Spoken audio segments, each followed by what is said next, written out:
Some people just want to watch world fun. Jeff nails another draft day. Nailed Makes it. top 5 has 98. I got one more. Jason just loves some Kevin James. Fucking Kevin James. It's the history of bad. It's bad. It's the history of bad. So bad. It's the history of bad ideas. It's the history of bad. Oh, yeah. It's the history of bad. That's right. It's the history of bad ideas. Podcast.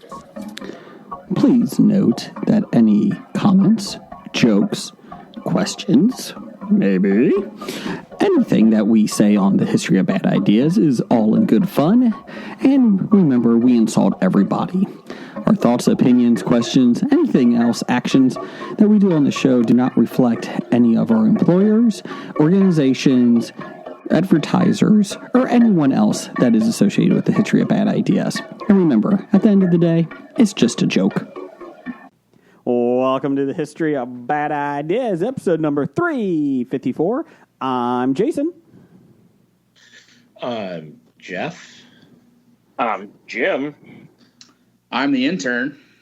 And this week we have Scab Blake, a.k.a. Jeff Morris. Welcome, Scab. Thank you. Always happy to be on. Good. I apologize. I didn't realize that you haven't been on in a long time. So I appreciate you coming on. Anytime you want to come on, you just tell us.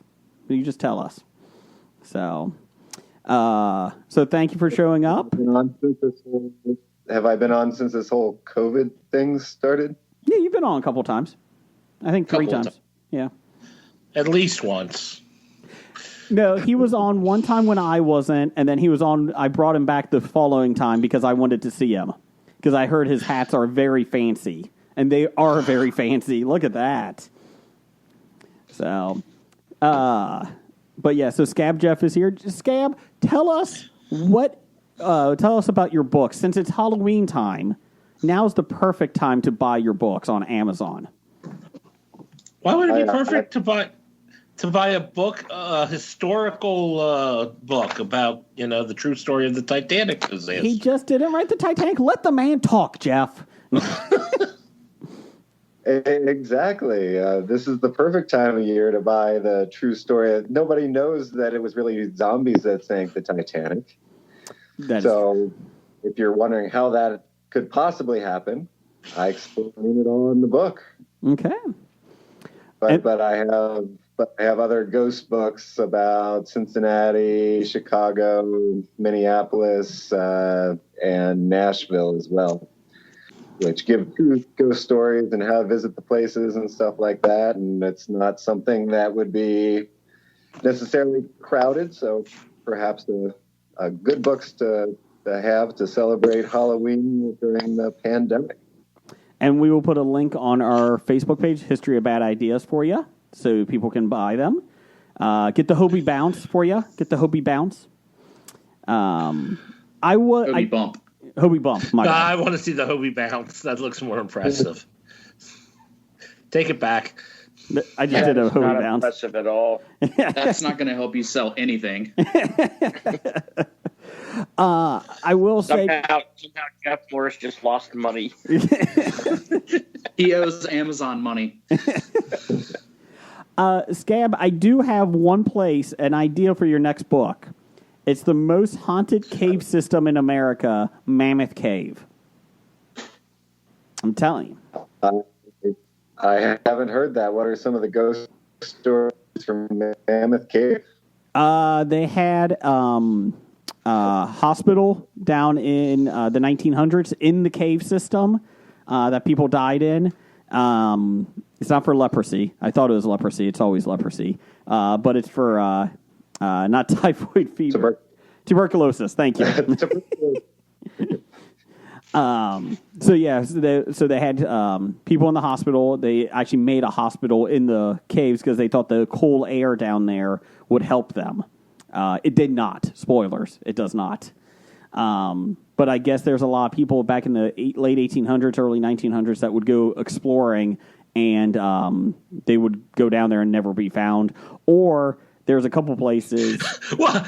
People went into caves and never returned? I know. It must be ghosts.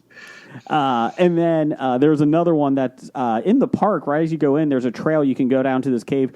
They've never been able to recover his body from it. His bones are down there. They just can't reach him anymore. So, or at the time, that's how he died.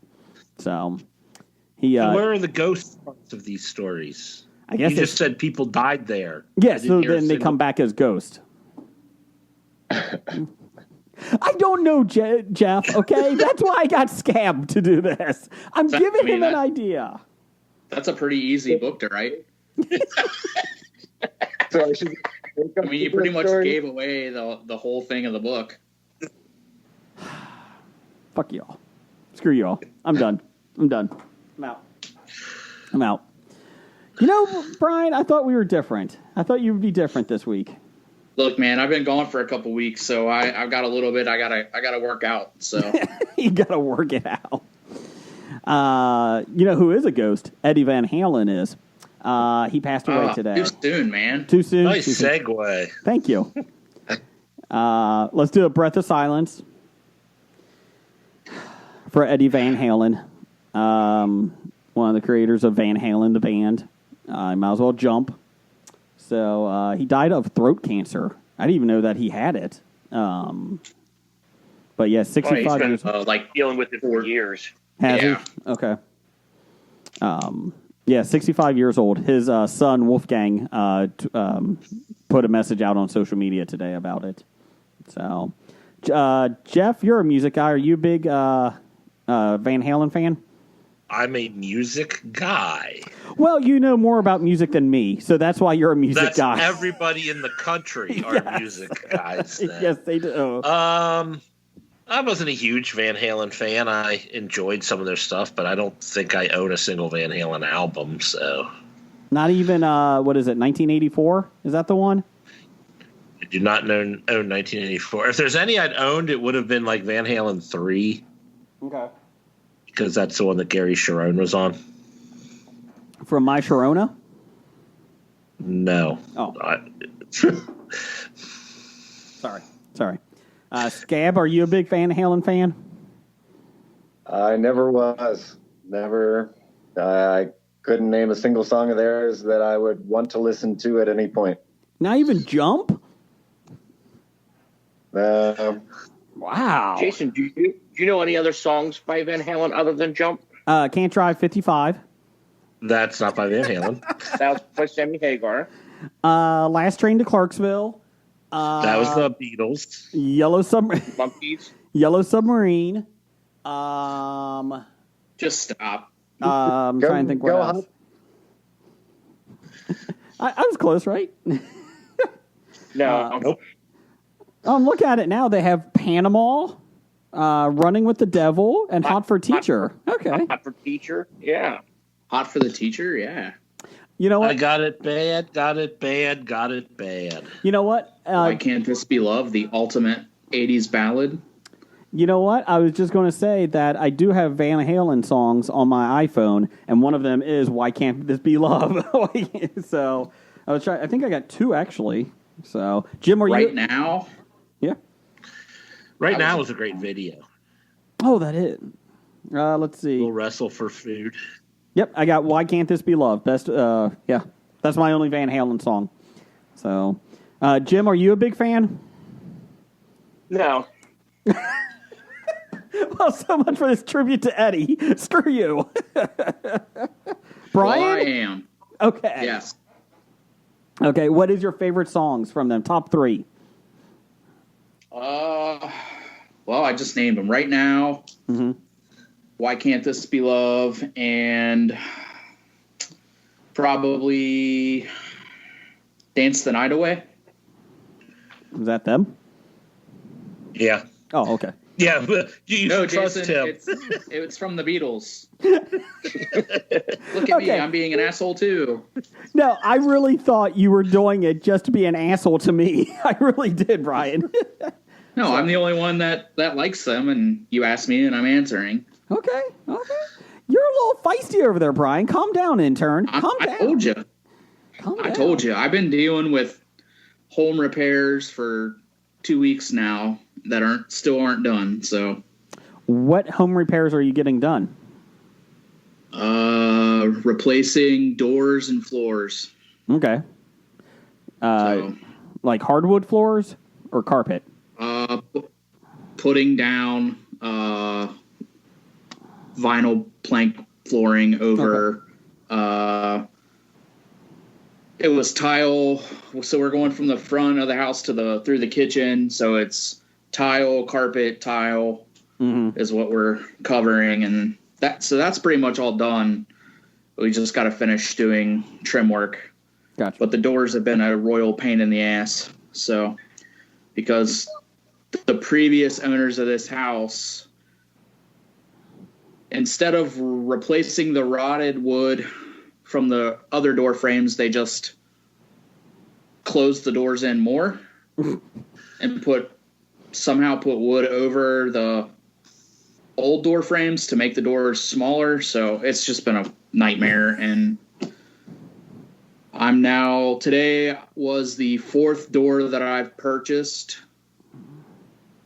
for the back that we finally were able to make it happen. So, and I was getting ready to buy the other storm door that I needed for the back. So hopefully it'll be done by the end of the week. Home repairs are amazing, especially when you have contractors in there. It's awesome.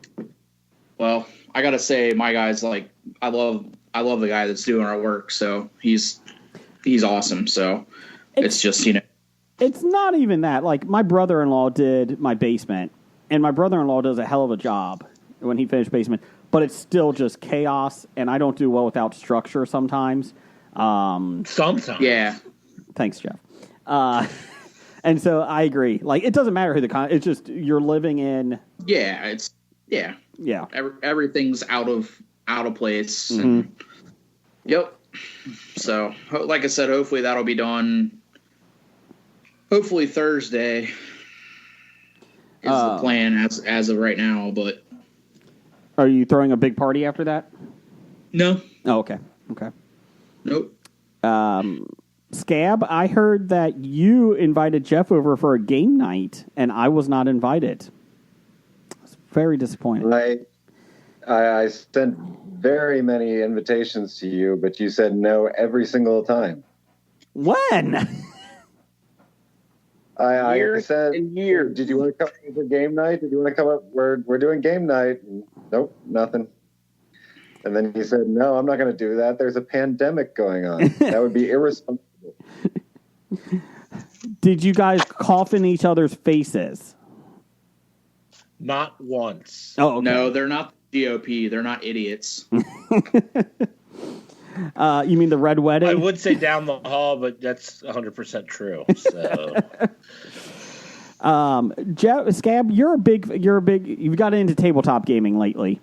What has been some of your favorite, 2 or 3 of your favorite games so far? I'm liking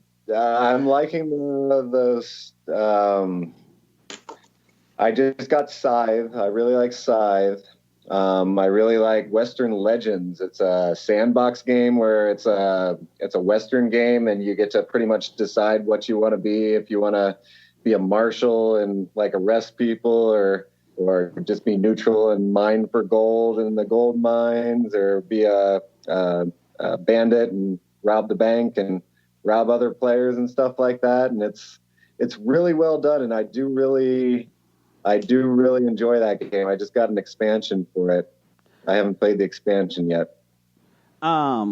Did you is that easy to pick up and learn, the Western Legends? Because I've looked at that one. I just had to double check my phone. That is one I've looked at. It's very, very easy to learn. Okay. I played it with Jeff. He could confirm that. It was pretty simple to follow along, and you had many different choices ahead of you on how you wanted to play the game. It's going for $70 on Amazon right now. So is it worth $70? That sounds expensive. Western Legends, right? I think I bought it for $50. Okay. I might have bought it at your board game store over where you live. for 50, but I'm pretty sure that I bought it for closer to 50, but 70, I'd say it's worth it. Okay. Does that version, Jason, have an expansion with it that you're looking at? It doesn't look Maybe like that's it. why it's 70. Oh, let me check. I'll double check. I know It does not. 2 expansions already built in, but I didn't get that, and it's just like extra people. I don't know who, but like pretty much everybody that we have, or everybody that you know from the Old West, like Annie Oakley and Wild Bill Hickok, and Keeps things covering like that. up your phone. You I hold know. your phone and your background covers it. Let me get it. Here you go. Here, is this the game? The Western Legends? I'm showing it on That's the game, yes. Okay, just checking. Sorry. Scab Jeff went to go somewhere and get it. While he yeah. does that, Jeff, is there any new game? Oh, there it is. Okay, that does look. I love westerns, so I always am looking for a good western to get. Jeff, now have you bought any new games lately? No, maybe just whatever I've kickstarted, but I haven't ordered anything new since the pandemic. I've hardly been able to play any. I know.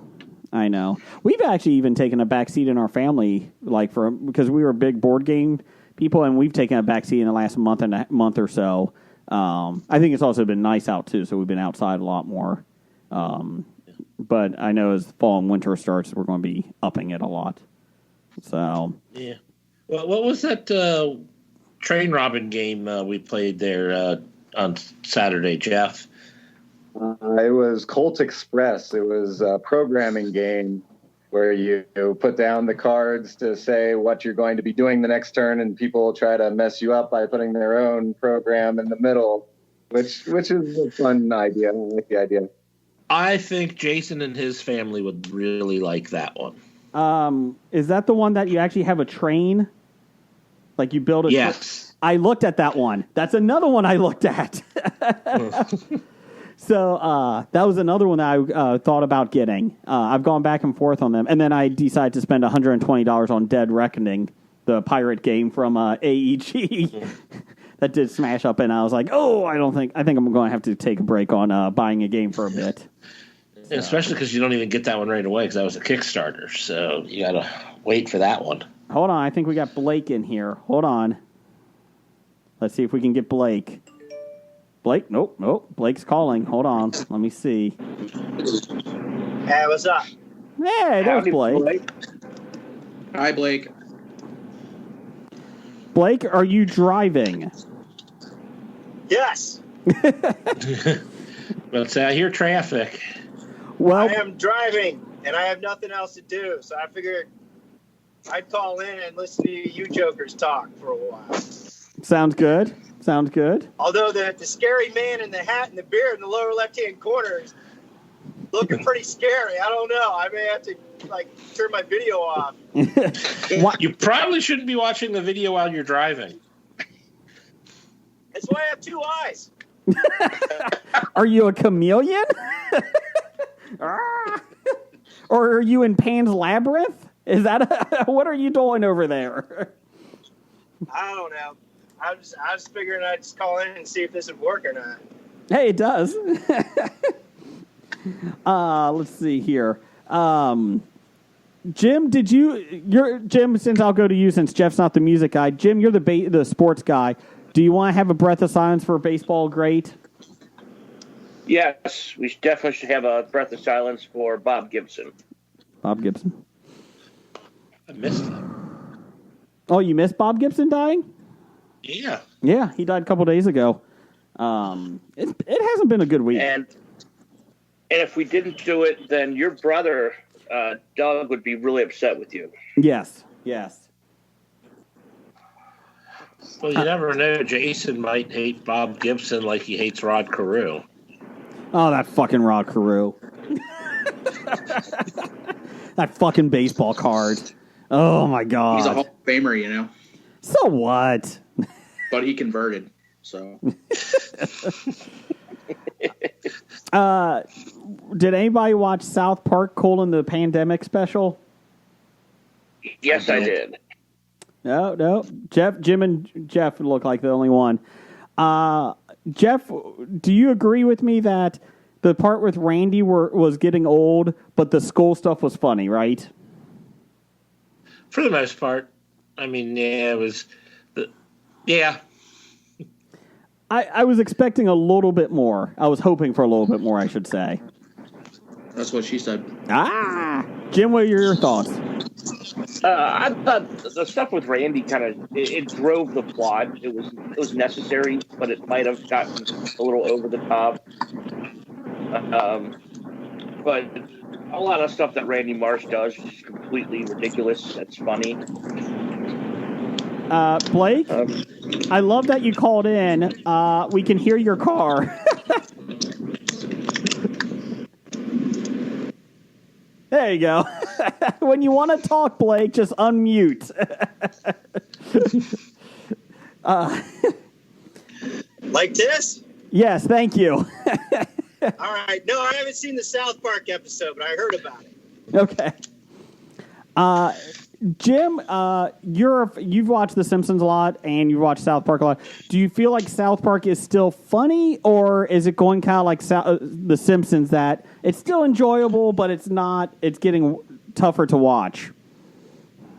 I still think it's funny. Again, it's South still Park. where I get my news source. Still, I source my news from. Gotcha. Yeah, Jim didn't realize there was a pandemic until this came out. I was shocked there was until the pandemic special. I wasn't sure why everybody was not coming to the bar, and I had to leave at 10. Let's see. Goddamn idiot. Is everybody caught up on The Boys? Oh, for a second. Comes out at night. For a second there, I thought that was a Team America Cup you had there, Jason. No, this is a Guardians of the Galaxy, the original one. Oh, no, Volume 2, I'm sorry. But it's been very faded through time. It's been through the dishwasher. Many times. But they looked like puppets from Team America. Fuck yeah. Is anybody caught up on The Boys? I am one episode behind. Okay. I am caught up. Scab, are you... I'm all caught up. Yeah, I wanted to talk about that. I can gladly mute you. Oh. If you want to talk about it, I'm not trying to be Go ahead and mute us, and we'll tell you when to unmute us. I'll do the How's that? I'll do the Team America sign when you can come back. You missed the joke. We were supposed to tell him when to unmute us. All right. I think he's muting us. I got it. Like, yeah, it was a hell of an episode. I was shocked by the ending. I was not expecting that. Anybody? Hello? I'm trying to remember what happened in the episode. The Senate hearing. Yeah, who's behind the exploding heads? Yeah, okay.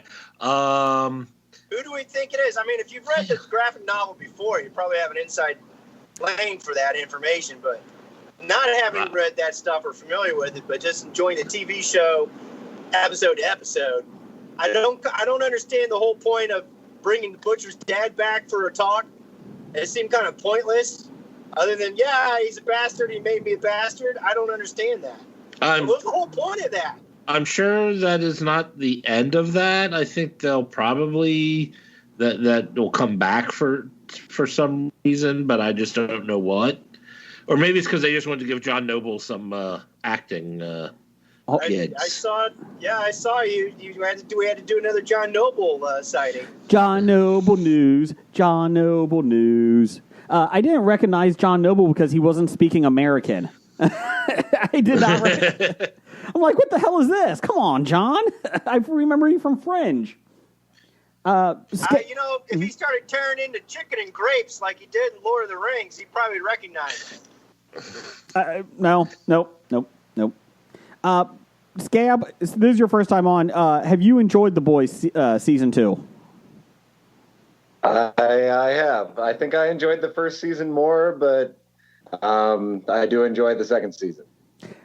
I do like how, you know what? How do we make these superheroes be really big assholes?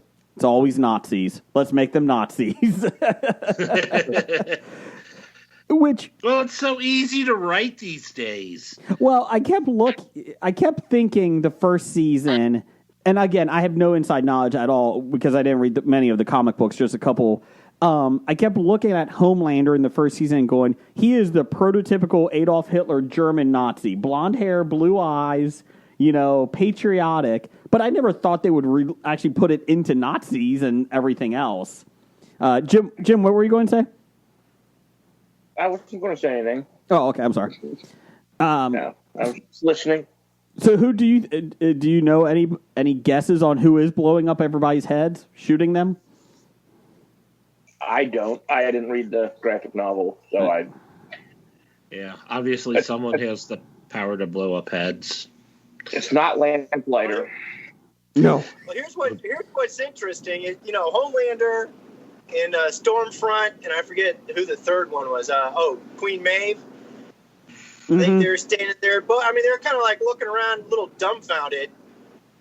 But and they did hit A-Train's replacement. Yeah. His head blew up. Guy. And it makes sense that they would take out Vogelbaum and the senator, but they didn't get the one lady that was starting the whole hearing thing. Correct. That The they one have senator on their side to get them out. But from the first episode when the CIA agent contact, and her head blew up, so somebody's been following them, tracking them. You know what? Yeah, so it's like, was it a common enemy to get everybody on Compound V or something, or is it something that Stormfront knows about but she's playing dumb? Do you think it's the guy in charge of the church? Because I was just about to suggest that maybe it's the church. Because they're killing the speed guy to get A-Train and the A-Train Deep back in. on. Yeah. Yeah. So maybe the church has a renegade soup, maybe from that Sage Grove or whatever, the experimental hospital that they had. I'm thinking it might just be the head of the church. I think it might be him. It could be him, or and remember we got that one lady that could do some nasty stuff escaped, so we don't know what her storyline is going to be in the future. Is her name Cindy? Is it? Yeah, I think it was Cindy. Unfortunately, it's not the guy with the giant member in his pants. Love sausage. Oh my god! Yeah, the soup sausage. And Super sausage. But I did find Lamplighter depression watching all the the soup Pornhub spinoff stuff was pretty hilarious. A lot of the titles and stuff were really funny. I gotta give a lot of good credit to that. I like the one with Black Noir. I liked it. Oh, that was funny too. It's like, you just feed him an almond joy. Oh, Yeah, that's how you defeat Black Noir. Is give him he's got a peanuts. nut allergy. And you can see he's like reaching for his EpiPen. She's like kicks it out of his hand. Yep. It's pretty funny. I thought when the heads were exploded, I really thought it was Homelander doing it. I thought he basically at that point went, screw you all, we're taking over, I'm not going to deal with this. And then when he's looking around, I was like, oh, well, obviously it's not him. I mean, it could be. Yeah, but, I think that's too smart of a move for him. He's too danger stupid. yes. Of course, he took his son away. Jeez, oh, Pete. Well, yeah, that was coming. I know, but man. And of course, now the mom's going to hunt down the butcher again to get her son back, help get her son back. So we'll see how that goes. Well, you don't bring the butcher into it. Jeff doesn't like him. He's too mean. Yeah, you, Jeff. Yeah, he's a dick. He is not. Even in this episode. He's the biggest dick outside of Homelander in the story. No, Scab. He admits that he's a dick. No. He says He does. I mean, outside of Homelander and Soup Dick, yes. Third biggest. Soup Dick. Scab, do you think what's his face, the butcher, is that bad of a guy?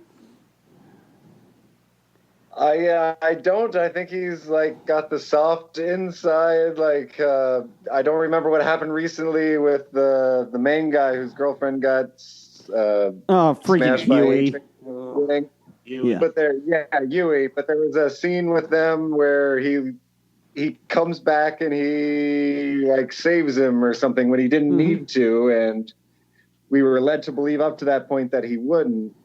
So I think there's good in him. See, that's what I'm saying. I think he'll good in back- him, but he's still a dick. He'll Yeah, die. he's definitely an ends justify the means kind of guy, but you're right. I think Scab Jeff brings up a point. You know, he's super hard ass, but he does still have a weak spot. He just doesn't show it very often. I just always find it funny because Jeff's probably right. The guy's a dick, and I'm like, I don't see it. Like, I really do not see it. And Jeff's like, maybe you should take a closer look at yourself then. Yeah. If he's the one you associate most with, then you probably need to reevaluate some things. Jeff, I'm too old to reevaluate. I'm done. Oh my God. I saw Scab Jeff with a big giant clear bottle over there drinking. I thought he was doing vodka for a second. So did I. I'm like, is that Smirnoff? The safe assumption at this point. But I would, yeah. I'd be drinking too if I could, but that'd be triple danger here. But anyways, I do find it kind of weird the whole lamplighter thing at the end where he's in there and he's like, oh, they took down my statue. He's like, oh, fuck this, and he kills himself by fire.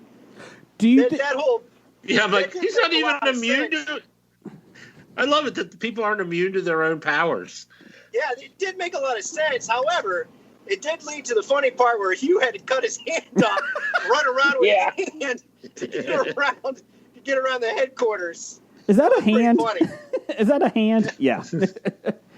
Yeah, because like in the facility, there was that one guy that spewed the vomit or Yes. whatever, the acidic vomit, Yeah, and he the died from his own acidic vomit. I'm like, he's not even immune to his own his own. Do you think Lamplighter burned himself to set? He knew he was going to kill himself. Do you think he did that just to help Huey out, and he thought that would be the distraction? Nope, not at all. I think he just. Oh, like any suicide, that was completely selfish. Hold on, Jim. What was that? No, yeah, I was going to say he did it for his own reasons. He gave two shits about Huey. Okay. He was just using Huey to get in there, and once he was there, he wanted to do it there as a sign, a statement to the S7. Yeah. Like I said, I think it's been a hell of a season. I like it. I agree. Scab, it's an interesting thing. You said you like season 1 better, right? Yeah, because it seemed more original. This just seems like a continuation of the original idea. Of course, I hadn't heard of the original graphic novel or whatever beforehand, but this seems like a continuation of a good idea, and it may even be better in some ways, but the first season blew me away more. Okay. I feel like Huey's not as annoying this season. That's helped. Yeah, he doesn't seem like completely helpless like he did first season. He's at least got some guts on this one. Yeah. He's learned.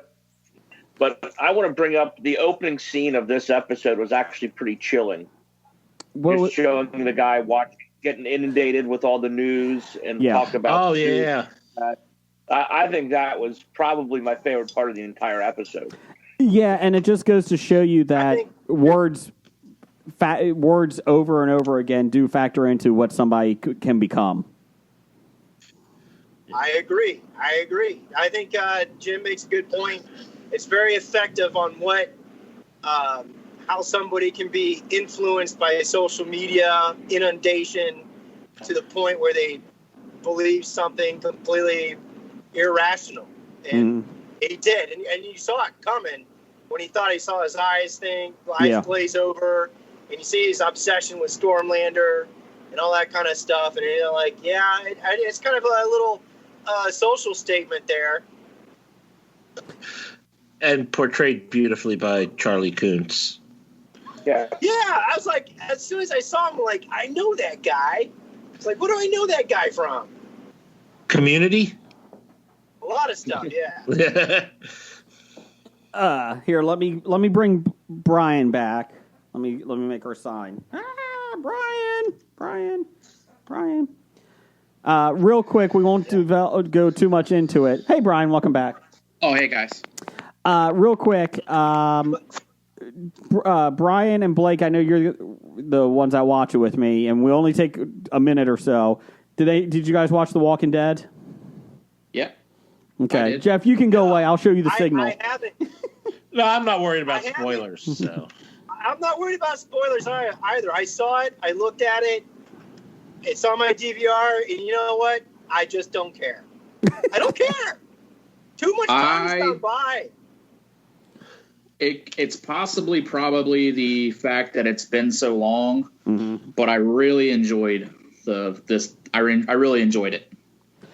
I had issues with the pacing of some of it, like I did with most of the series. I agree. Yeah, most of the series. That's not a new thing. When they do 24 episodes in the final season, dear God, that pacing is going to be horrible. But I enjoyed it enough because like you said, Brian, it was gone for so long. It was nice to have back, and I was yelling at the TV like I usually do when I watch it because of the stupidity of some of the characters. And my wife goes, "Why do you continue to watch it when it irks you?" And I was like, "Because I'm pot committed right now. I'm 10 seasons in. I gotta finish this." And she's like, "Do you say that about our marriage?" And I was like, "No." So, yes. Oh. My wife does. She's pot committed. Scab, did you watch? No, I haven't enjoyed it since the trop scene, and I stopped watching it after they put Negan in jail. Okay. I would watch a Negan spinoff all day long just because Jeffrey Dean Morgan's an amazing character or actor. I mean, I have a feeling that they're trying that'll be coming soon. I'm fine with that. I'm sure they'll try to do something with him. His backstory. Yeah, you probably think Negan's the hero of this story, don't you? No, he's not. I'm not even interested in the new spinoff they've got coming out. I don't care. I just don't care. But hold on. Because it's been so long, and I am going to watch it, I guess, because you're talking about it. I'm like, oh, okay, now I feel like I have to do this. It's part of my job as Hobie. I got to watch it now because you did remind me I am pot committed. I can't walk away. Do I have to do any refreshing before I go to this episode? They do enough in the beginning. They do enough. Yeah. And once it kicks off, like, you immediately are like, oh, okay, yeah. Like, this is what's going on. And like, I didn't need... I will say some of the minor characters, I'm like, who the hell is that? Who is that again? Yeah. But... Like, at the very end, when you see the one person survive... in the dirt, and I'm like, who is that? And then I was like, oh, okay, now I got it. Yeah. And I like how they brought Snake Eyes from G.I. Joe into the series now. Jesus. Does his mask have a mouth? It does have lips. Although I will say that I am more so curious in the new spinoff that they're doing than Fear the Walking Dead, because that is, I guess, the prequel that's going to tie in Rick leaving together the way it looks like. I don't... Or the group that Jadis was working with, right? I believe that's the basis of the other spinoff. The World Beyond, I think. Yeah. I watched that one, and I'm still not 100% sure where it takes place in the world, in the timeline. It wasn't bad. I liked it because it's more civilized. It says it takes place. Oh, I'm sorry. It says it takes place 10 years, I think, after it happened, after the zombies started. But I still don't know where that is in the timeline. It was okay. That makes sense because they did the time jump from The Walking, in the main series. So that, I guess, that makes sense. The three circles or whatever it is, the big bad guys that are in the new one and in the old one now, they're saying, Scott Gimple is saying, the guy that overruns the whole Walking Dead universe, is said they're basically doing an infinity saga with Fear the Walking Dead, and The World Beyond, that they're eventually all going to come together and basically I figured as much, like they had to at some point. So, and I'm fine with that. That. So, In case anybody's interested, I just got some breaking news. What's that? The Storm sweep the Aces in the WNBA final. Gosh, I just won a ton of money. Jeff, can you sing the song for the WNBA playoffs? It's a date for the playoffs. Yeah. Wow. That song?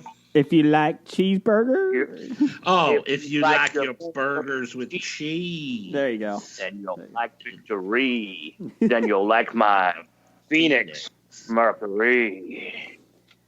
Moving on here, we had a poll this week on Bad Ideas Podcast on hold Twitter. on a second. What? I have a question for you guys. Yeah. I have a question for you. All right, I just started watching Evil. Do you guys ever watch Evil? Nope. I don't know what TV No, series? I just saw that it came to Netflix, and because I missed it when it was on CBS, so I was curious about that. It is kind of curious. It's got Luke Cage in it. Yeah, that. Mm-hmm. Yep. Oh, the Mike guy- Coulter, he's a good actor. Mhm. Yep. You know, he's pretty one-dimensional though, but he's a good-looking guy. That's for sure. It's an interesting Wow. TV show. It's an interesting TV show, but I'm kind of curious about it because it does touch some fun stuff in it. But his character's kind of one-dimensional, and I'm like, this guy should have more range. And I thought he was Luke Cage, But anyways, it's all right show. I And don't he's wanna hot, give too so much there you away if go. You're interested in looking at it. He's a good-looking guy, man. I'm telling you.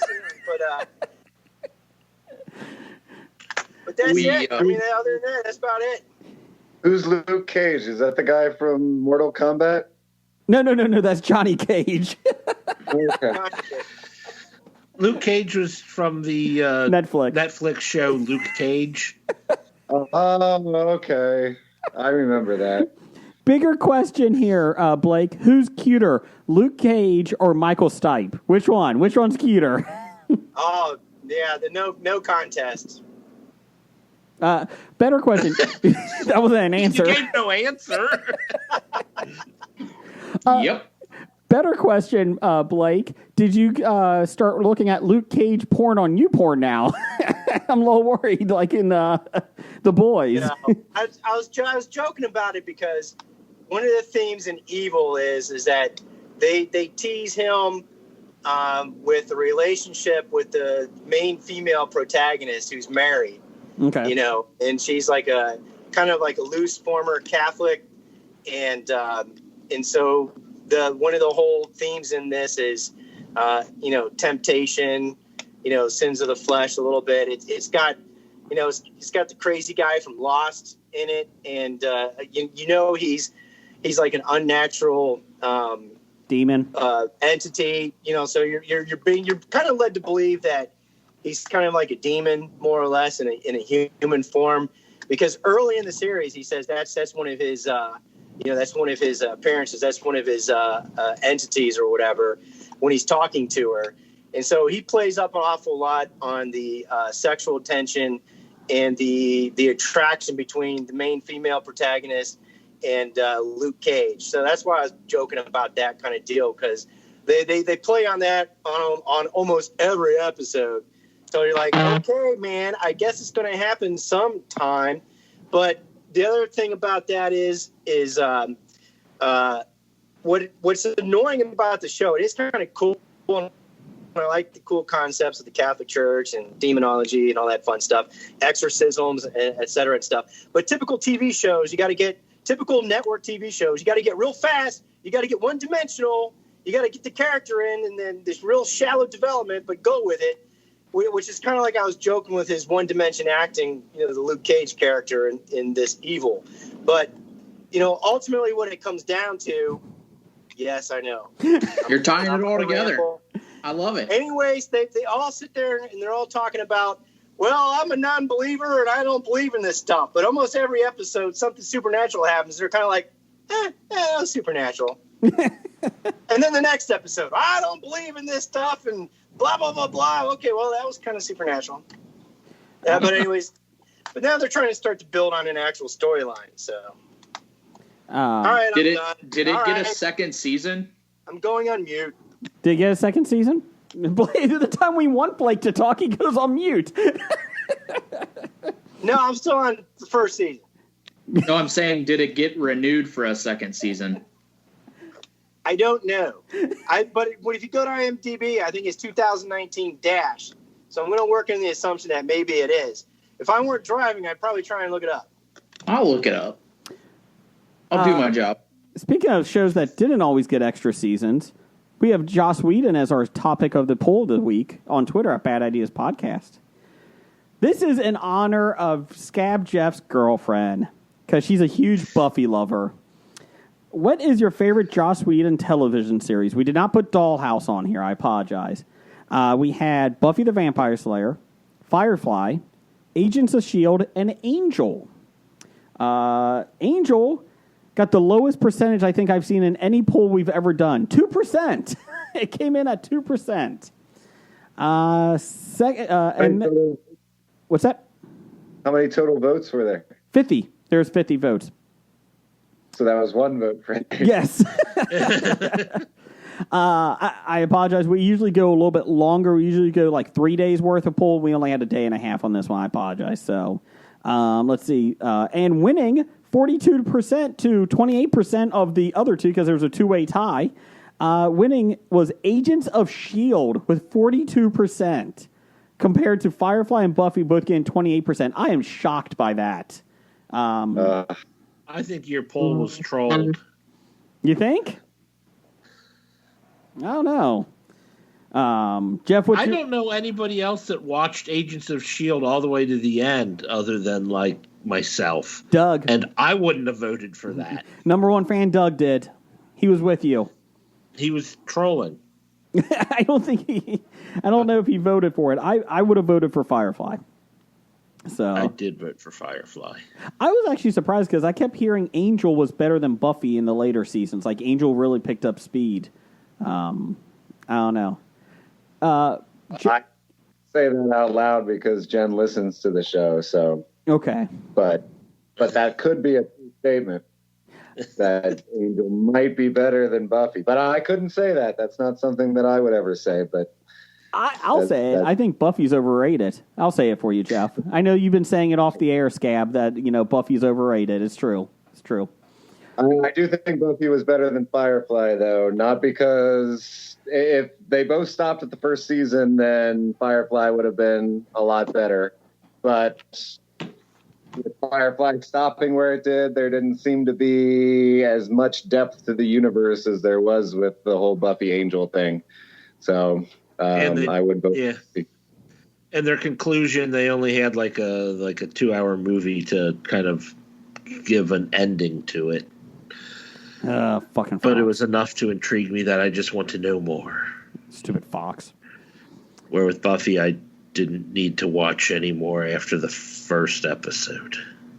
Let's Because see. damn, that guy was annoying. I forgot the character's name now, but he annoyed me enough that I didn't want to watch any more of it.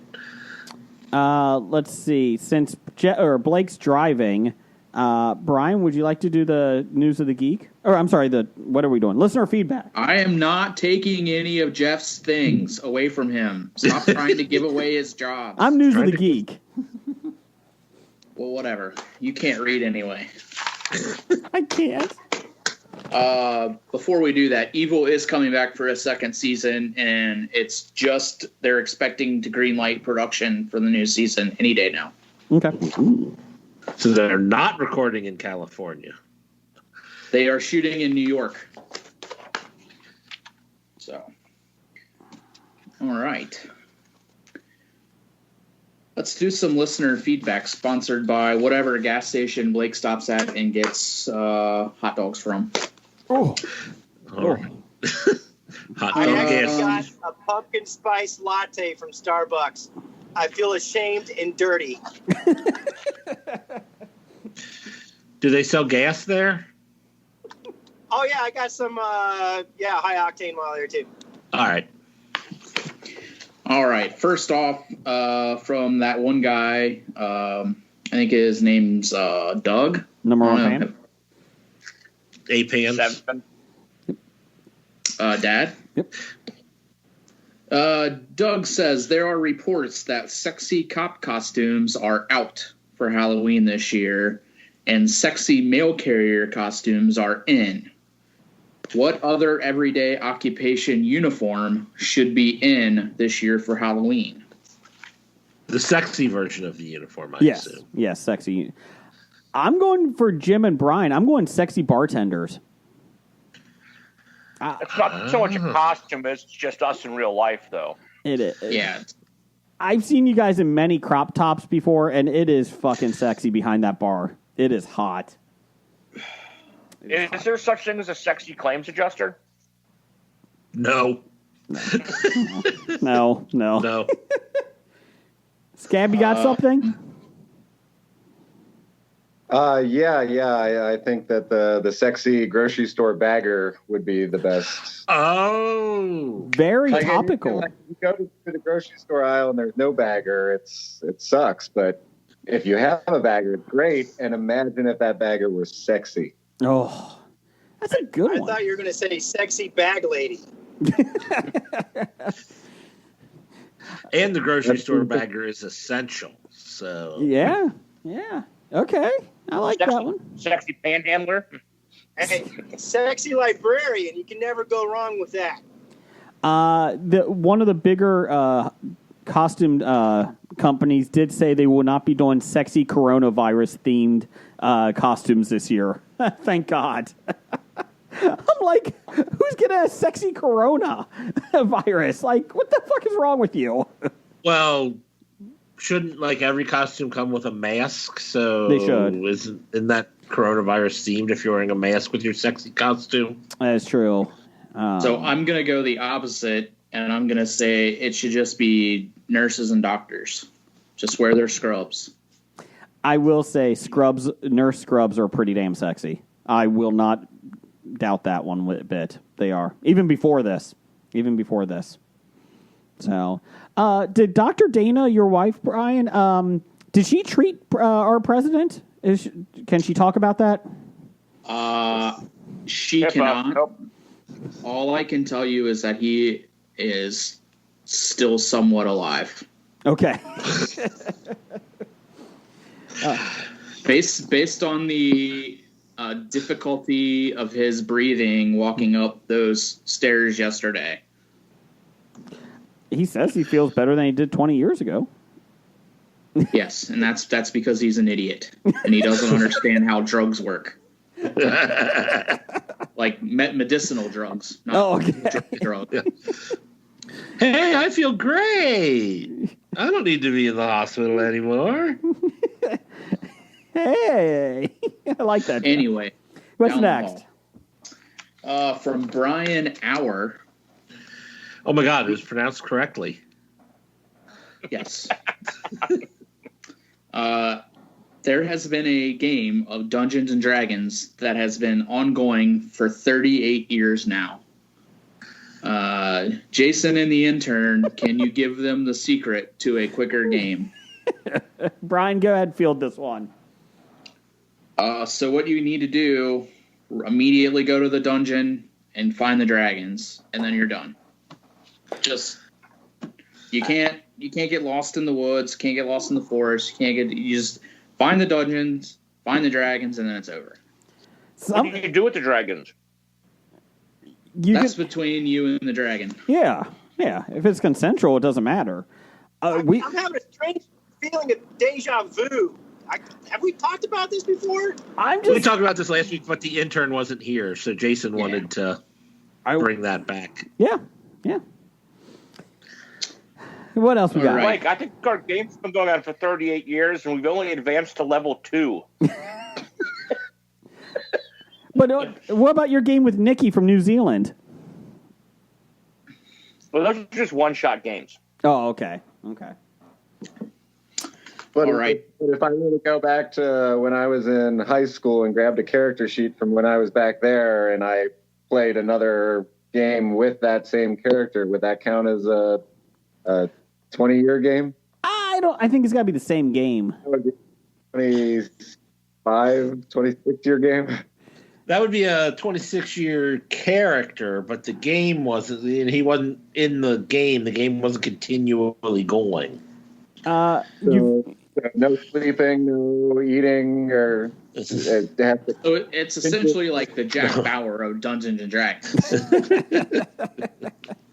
Let me ask you this, Jeff Scab. I'm really interested in this. What was your character back then? I don't have any recollection at all. Okay. Didn't you say you found your stuff? Did your character sheet not in it? It is. I could go down and grab it.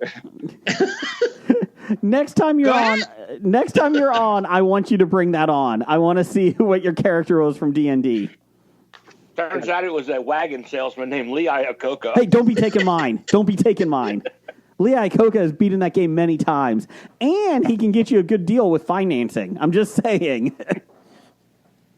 Well, that is important in that game. No gold down.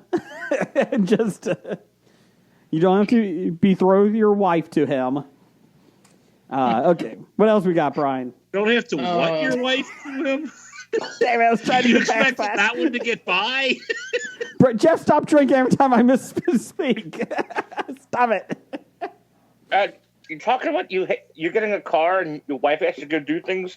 Jason, what car dealership do you go to? Don't worry about it.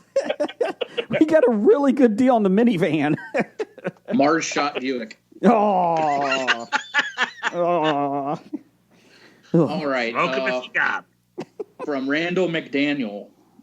He would like to know how many more episodes until Scab Jeff wins a floppy. How many more episodes will we do? To the floppies. To the next episode of the floppies. I think he's got a real good chance this year. I'll be honest. What can I do? Vote for yourself. Vote for yourself. I'm going to. If we have a most stylish hat category this year, you may be in the running. I don't know. That trucker hat that Brian's wearing is pretty nice too. Yeah. Jason loses. Yes. I'm not saying I make more it cultural appropriation. well known Awesome. that my vote is easily for sale, so the best bribe I get will get my vote. Scab, you invite me over for game night once in a while. Maybe we'll talk. I can be bought with bourbon or toilet paper. Toilet paper is way too valuable to waste on something like that. Hey. What about Lysol? Lysol? Definitely going to be Lysol wipes. Just to let people know, for Brian, you talked about this before with Lysol wipes with teachers looking for them. Staples I've noticed that Staples gets them once in a while. So just to throw it out there for any teachers that are listening, Staples has a lot of different things like in the little aisles for the office supplies. This their office cleaning section. They've had a lot of Lysol wipes and other little things like that. So is that where you go to get off, Jason, is to Staples' office cleaning section? Maybe. Oh, Lysol. I reckon. All right, from Steve at EILFM. Everything I learned in movies.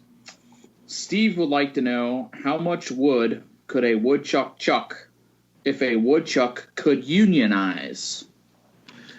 If they unionize, they wouldn't chuck any wood. Down the hall. I mean, it just all depends what the union contract says, how much you're allowed to chuck. Yeah. I mean, I've watched Ozark. I feel like unions can be bought pretty easily, so I think it's whoever is buying the union that will, give tell them how much to chuck. Just thought. So it all depends on the money. Yep. What else we got, Brian?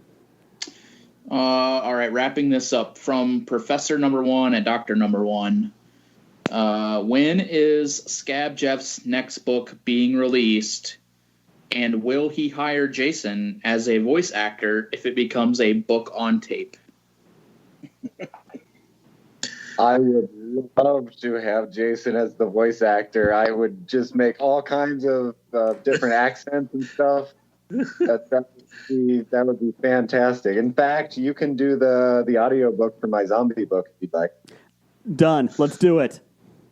I'll pay you. I'll even pay you $50 to do it. I'll do it. Let's go.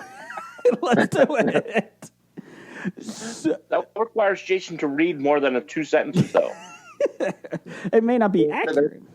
All right. People in there. So Jeff, here's what I suggest. Just listen to the next 7 paragraphs, and then you'll have your answer. Time out. I did find one person that I did a better accent than. I am better than Robert De Niro doing a British accent. We watched for family movie night this week. They wanted to watch something new. So The De Niro movie you showed your children? Robert Downey Jr.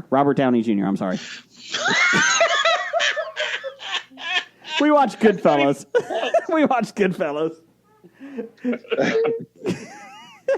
So we watched my 4-year-old pick Doolittle. Okay. Oh my God. I don't even know how to describe how horrible it is. It was horrible. My 4-year-old lost interest after 15 minutes. He couldn't even handle it. He went and played Star Wars figures. My 6-year-old daughter, I think she liked it. And then she's like, the next day, because you have a 48-hour rental, the next day she's like, oh, do we still have Doolittle? I was like, yeah, do you want to watch it? Nah. She saw it on the screen like it was available. And my 10-year-old said it was okay. My wife hated it, and I hated it. And Robert Downey Jr. was trying to do a British accent. I don't know what accent it was. It was horrible. I can't. I just can't. Where's Kate Beckinsale? What's that? Kate Beckinsale's Eastern European accent? It was up there with Angelina Jolie's accent. So. Who's that? Angelina Jolie? Who's that? I have a speech impediment, Brian. How dare you? How dare It's a you? brain impediment. Whatever. But yeah, it was $2.99 for rental, and that's why we got it. It's free on HBO Max right now. Free is too much. You think he should have stuck with a Sherlock Holmes accent? He said that he wants to expand the universe of Sherlock Holmes, the movies. Why? Why are we doing that? He wants spin-offs. He's not going to be in any more Marvel movies. Maybe that's why. Because he wants to still work and make money? I guess. Well, they did do a spin-off of Sherlock Holmes. Netflix just released one. What was it? But it wasn't him doing it. No, it was a much better Sherlock Holmes. Played Superman? by Henry Cavill. Yeah. He's pretty dreamy, too. Okay. Jeff, can you do me some News of the Geek It's intro? time for another installment of the News of the Geek. Okay, we're going off topic here for a second.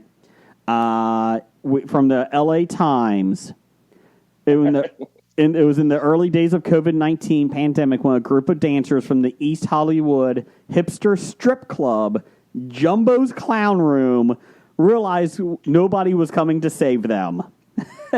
The club closed in March, and they said they realized that nobody was going to swoop in to help them, said Reagan, whose real name is Megan Rippey.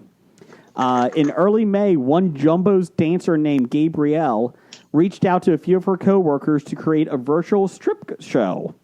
Within 24 hours, they launched Cyber Clown Girls, between $5 and $20 to enter, plus tips, which has now become a twice-weekly 3-hour show featuring current dancers and alumni from Jumbo's. Let's see here. Tickets to the Zoom show are sold out right now for this week. Co-founded, let's see here. The show has given the strippers a new sense of agency and empowerment in an industry that is notorious for taking advantage of women. Although they emphasize... Empowerment or empowerment? Yep, that's right. I think you meant to say empowerment. Impairment? Thanks, Jim. The I don't even have the article in front of me. God, I'm awful. The strippers take turns hosting and performing in the virtual show. Each one follows a theme. Star Wars, disco and funk, A Midsummer Night's Dream. Whatever you want, they have it.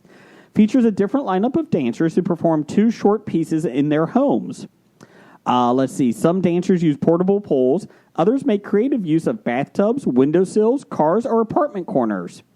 Let's see here. Viewers, about 100 for each show, are encouraged throughout the night to tip the dancers using payment platforms like Venmo, no idea, or Cash App. The tips are eventually pulled and split evenly among the performers. The show is, of course, sexy. Dancers strip down to pasties and G-strings or to their birthday suit with some strategic covering. They also have political commentary during these strip shows. Let's see here. In one show, Kitty performed a pole number in a cow costume, complete with sparkler-enhanced udders, and accidentally set part of her living room on fire. Let's see. I'd be upset if I didn't get that show. If I got a different one, I want to see the fire. Another act by the dancer who performs as Susan B. Sketchy was a takedown of gender reveal parties. That would be fun. Let's see here. They said, Reagan, one of the creators, said, strippers in general are often insanely creative people. We are our own creative directors, and we're our own art directors. So they said, basically they are doing it. It's over 4 months now. In 4 months, they've had over 40 shows, and they have donated more than $12,000 to organizations such as the Sierra Club, Planned Parenthood, and the Marsha P. Johnson Institute, a nonprofit dedicated to protecting black transgender people. They would not divulge how much they received in tips, though. They won't go that far. We're not going to do that. But good for them. Then they have to tell the IRS. Yep. They did. You go back talk about their creativity again. When the article did talk about these women, that they are college grads. Some are like graduated fine art degrees. One is a ballet dancer working for the for a ballet group in LA. So I mean, they are actually really creative women. Yeah, and I have nothing against it. I think it's humorous because that they've gone into this, and what got my attention was the sparkled udders, the sparklers. Yeah. But I mean, good for them on trying to find a way to make money in this time. I think it's hilarious and great for that they're doing it. I mean, they're doing a creative take on it. They said, "Yay, capitalism!" Yeah, they said they do not control anybody's weight, look, or music choices. They said we do not do that. We embrace all sizes, shapes, looks, styles, which is liberating. They said.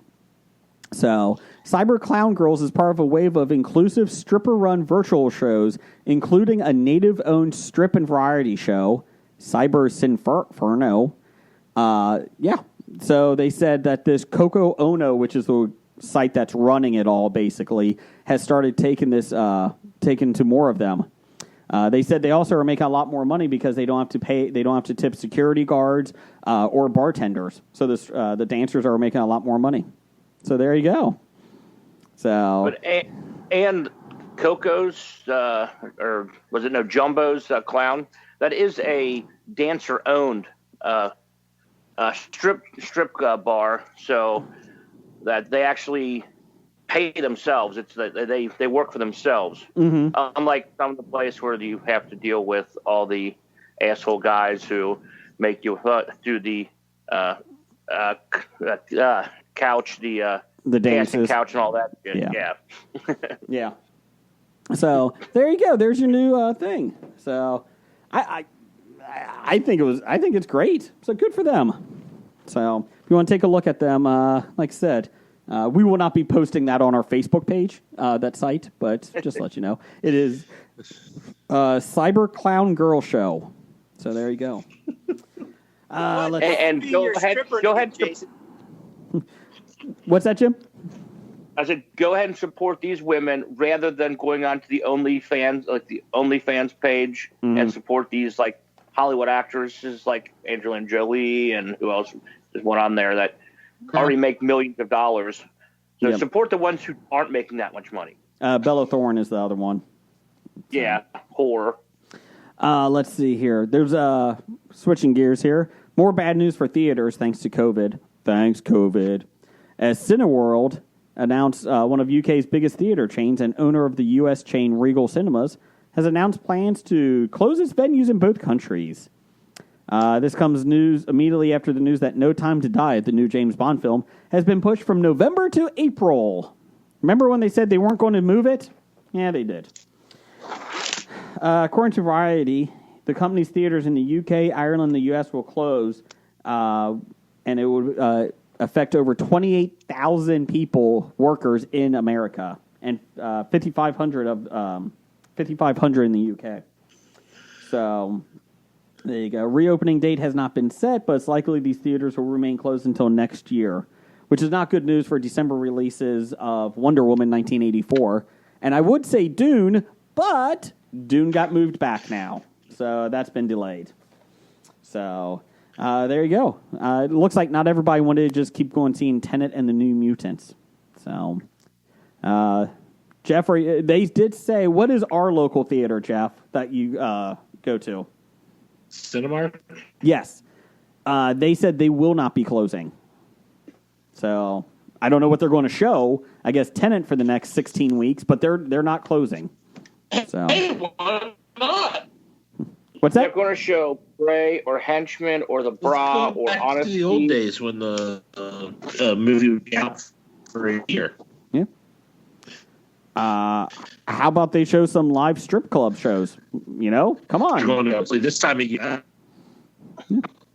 This time of year, they're going to show like old movies, especially it being October. They'll show a lot of old scary movies and stuff. Which we'll get to in just a second for box office news. I think there still are some theaters that show live strip clubs, Jason. I just don't think you're getting your theaters straight there. Oh, my bad. My bad. Scab Jeff, are you disappointed because you love movies?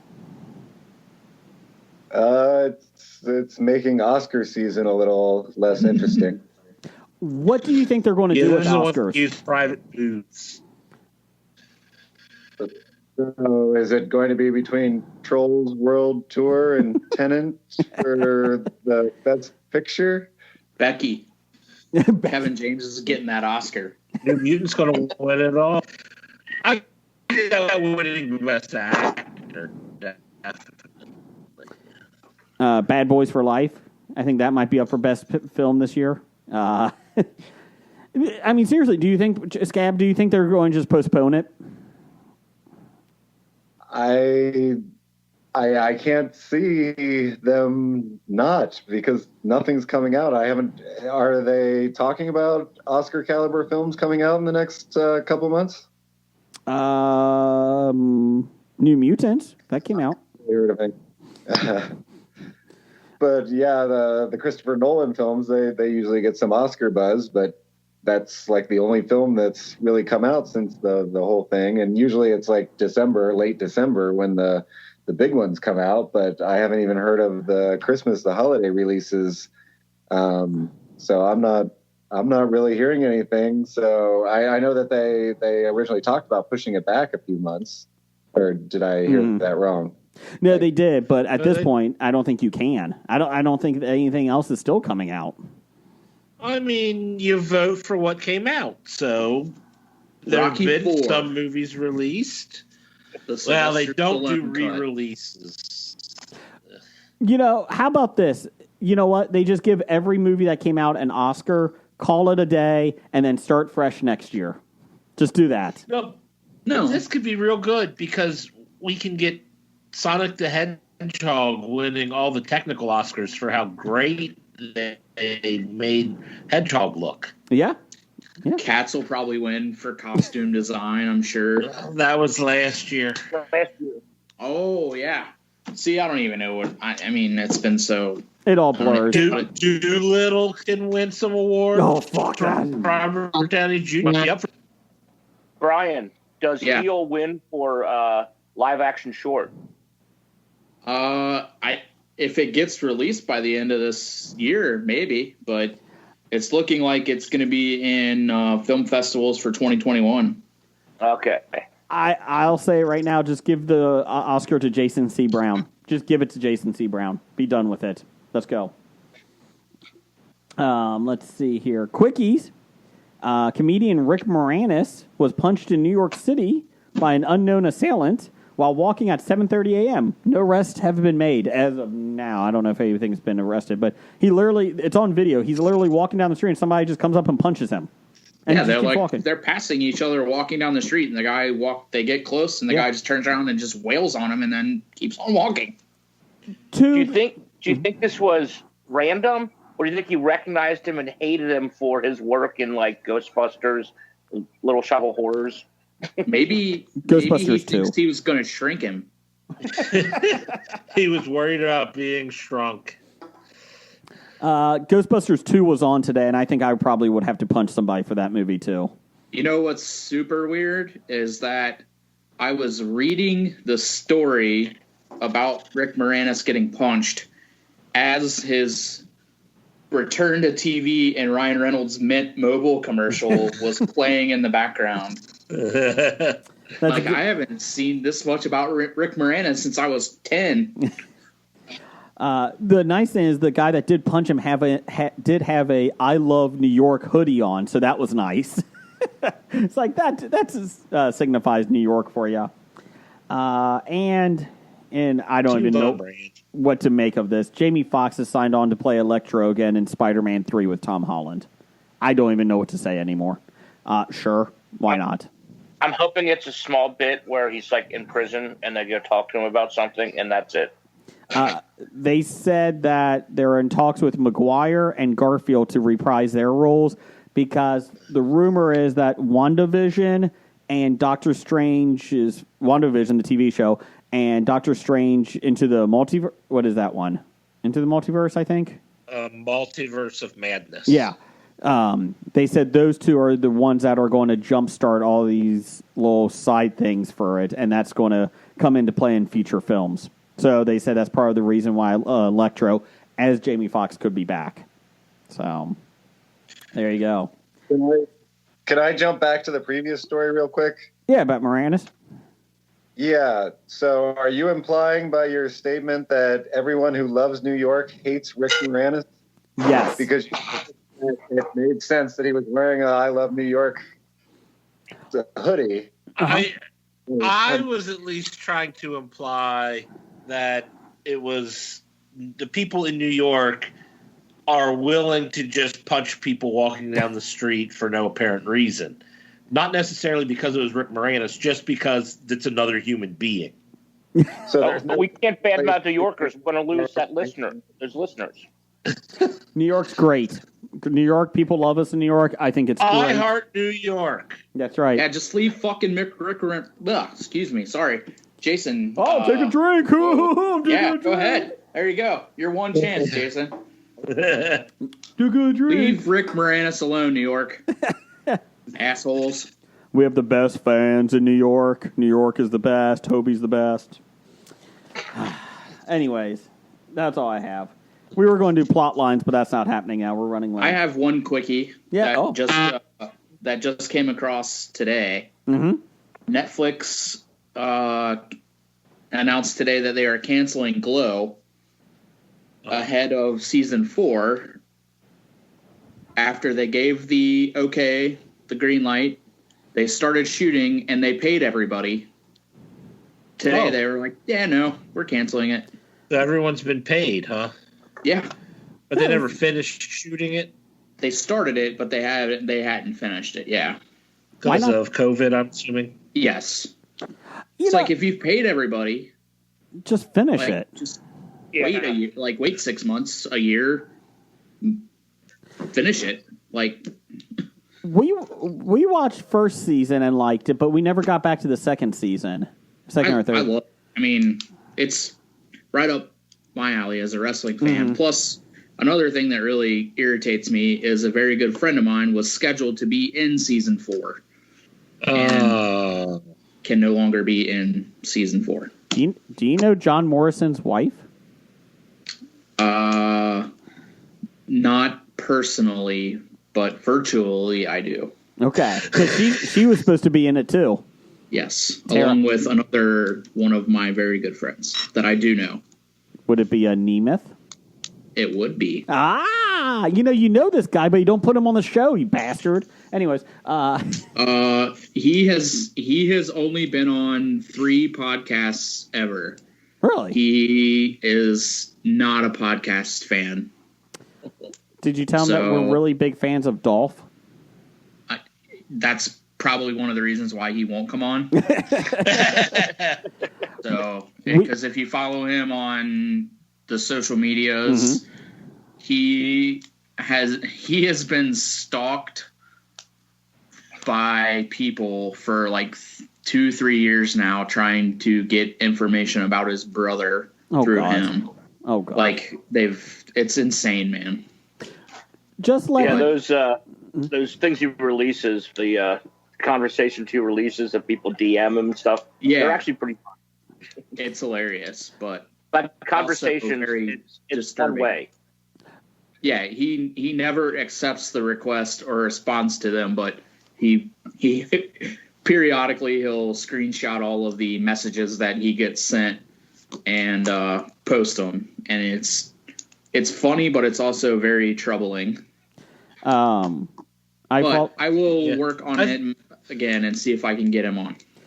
I follow George. I think Jim understands how that goes because, everyone wanting to get close to me probably tries to use Jim to find out more about me. So, my Twitter, I mean, I get invited to all these Instagram.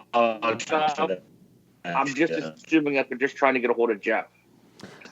I follow female wrestlers. All those ladies. What are you doing, Jason? Besides interrupting me when I'm talking, you were stuttering. You froze up and then you sped up like all at once. So, just like it's you're good doing that right there. I follow Jordana Grace. Is that gotta love Skype? I follow Jordana Grace from Impact Wrestling, female thing, and she does the same thing with her DMs. Like all these guys are like, "Hey, can I show you my penis?" And she's like, "What the hell is this?" Like, she's engaged to a wrestler, or she got married. Love actually. Sausage. Yeah, and so she does that, and she actually, I think it was her that released a book about all these direct messages that she gets, and it's like good for her. So. Jeff, as long as you're not speeding up over there on Skype, would you like to do box office news and world reports? Sure. Give me an intro. Box office news and world report. The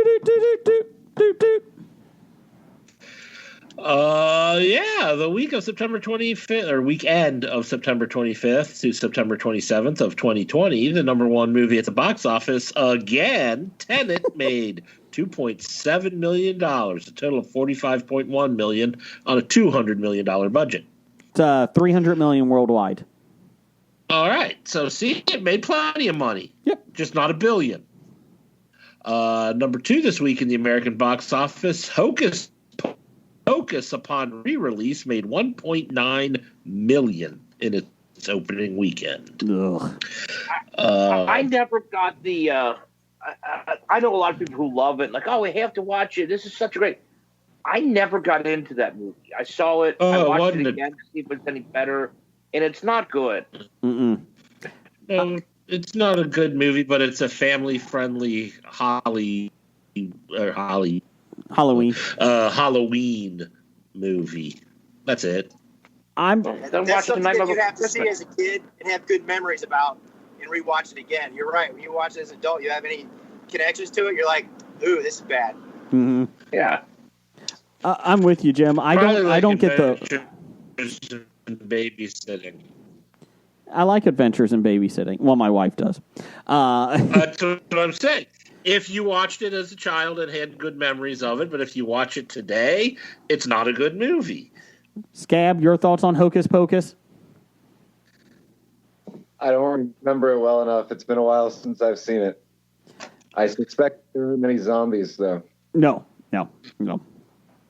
There's no zombies. Witches. All witches. Yep. I prefer Hocus Pocus by Focus. You would. We went over this already. It was crappy. What else we got, Jeff?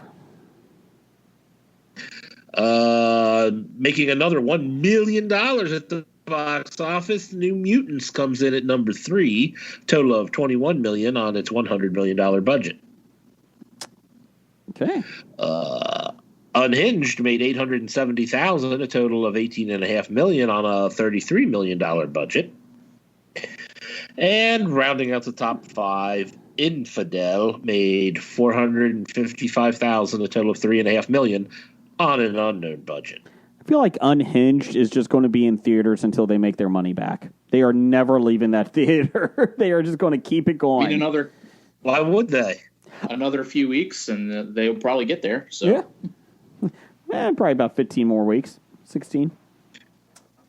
Make it to the end of the year. Might even get an Oscar at this rate.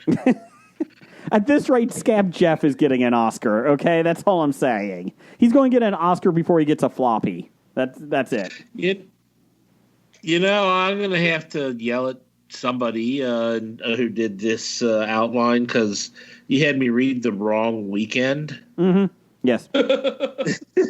Good job, intern. The dates were 2 weekends ago. I mean, this was like... It wasn't me. I was off. I've been off the last 2 weeks. Good to see that our intern replacements are going well. The tryouts. Intern is fired. Go ahead, Blake. Thinking, we're really missing the boat on this COVID-19 effect on the cinemas. And I understand we're doing the box office and how much money they make per week. But I think in this age of Corona, we also should be reporting the number of new cases associated with the films. How many is causing it? Yeah, how many new cases of coronavirus for people going to the movies? I think the movie theaters 0. Movie theaters are safer than the Rose Garden. I'm just saying that right now. I'm no doctor though. So, what do we got, Jeff? What's coming out? Coming out, we got Prey, the story of Patrick Payton. Got to pray just to make it today. We gotta pray just to make it. This is a documentary. Follows an Irish immigrant dreaming with becoming a millionaire, but ending up championing a family message. It's my life story. It stars Patrick Payton, so. And it's his story. Wow. Again, it's a documentary, and they're following this guy's life. But then there's like writers. I'm like, what do they have to write? What else we got? Okay. We also have Henchmen. This movie was made in 2018, but is coming out on October 9th, 2020. It's an animated film. When the world is threatened by an evil supervillain, a teenager and his mentor team up to stop him. Rosario Dawson, James Marsden, Nathan Fillion, Jane Krakowski, Alfred Molina, Rob Riggle, Thomas Middleditch, Bobcat Goldthwait, Craig Robinson for voices. How is this not Could be released? What? I said, how could this not have been released with all those people? I thought it had been. Or I remember talking. I think we talked about this 2 years ago. I would maybe not. I would do. I would do 3/4 of these people. Theaters, October 9th. All right. Well, maybe that'll win all the Oscars. We have also coming out. Under reviews, the first one is a 1 out of 10. Ooh. That's a great sign. And Jeff, it's an hour and 29 minutes. It's 1 minute below the 90-minute mark.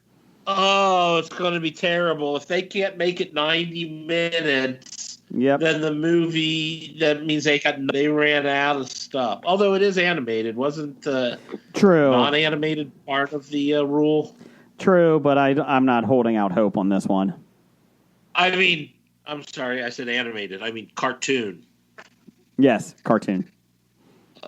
All right. Also coming out, we have The Bra.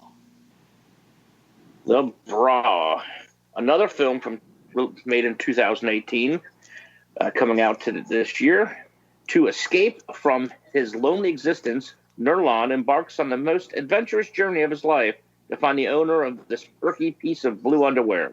He rents a small room in Baku and begins his quest. So it's a foreign film being released. Yep. Is this from Azerbaijan? Probably. I think it's Azerbaijani cinema. Directed by Veit Helmer. Great. No, the Armenians are going to be mad at us. I think it's Get in line. Get in line. I think it's a French New Wave film. I'm really excited about it. Right, Jeff? It's been nominated for a bunch of things and foreign awards and won 4 at the. That looks great on the poster. Festival. Yeah. The Bra. It's been nominated for things. I was just pulling up what it was. Jim from Hobie says it's been nominated for things. I think we have a title. What else we got? We have Honest Thief. Honest Thief. Horrible. This is a 2020 release. Nice. Starring Liam Neeson himself. Wanting to lead an honest life, a notorious bank robber turns himself in, only to be double-crossed by 2 ruthless FBI agents. Ooh. Okay, time out. Sounds ominous. The best part is I saw a trailer for this today, and he's yelling into a cell phone again. Are you ready to confess? That's what it was. I was like, oh, God. But does he kill people with his snowplow? That's the I never only saw that good one. Liam Neeson. So it looks like Taken 17. Yeah. What else? It also co-stars Kate Walsh, Jai Courtney, Jeffrey Donovan, Robert Patrick. Yeah. Nice. I would give hand jobs to at least half of those guys. Let's see. What else we got? We have, this looks very exciting. We've got The War with Grandpa. Is this another De Niro movie? Yeah. This is another De Niro movie. We saw the preview for this, Jeff, when we were watching The New Mutants. Oh, did we? Okay. Yes. Upset that he has to share the room he loves with his grandfather, Peter decides to declare war and attempt to get it back. He just It's pretty bad. Oh, he has to just divorce him. We found that out earlier this a couple episodes ago. Hey, remember when we talked about De Niro needing money? We did discuss that, yes. Scab, De Niro has a GoFundMe account because he needs money because his wife wants a couple million a month in alimony or $500,000 or whatever. She wants her black card Amex limit raised. Yes, and she wanted her credit card. Do you feel bad for De Niro?